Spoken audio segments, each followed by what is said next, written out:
Introducing the EQ2102N chassis, engineered for extreme performance.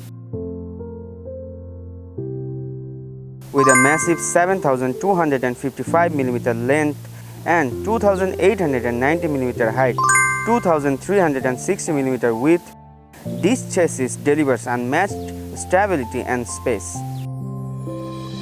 Flatted design with double row seating comfortably fits crews and gear for long missions.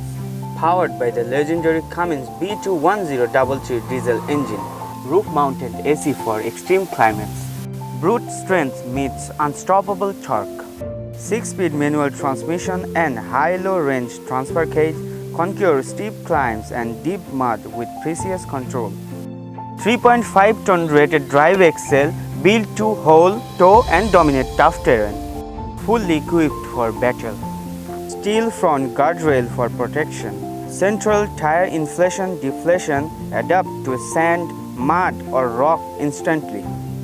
In the rear side you will find a winch because no obstacle should stop you. The EQ2102N isn't just tough, it's mission ready fortress on wheel. Hubei off-road special vehicle where engineering meets unstoppable force.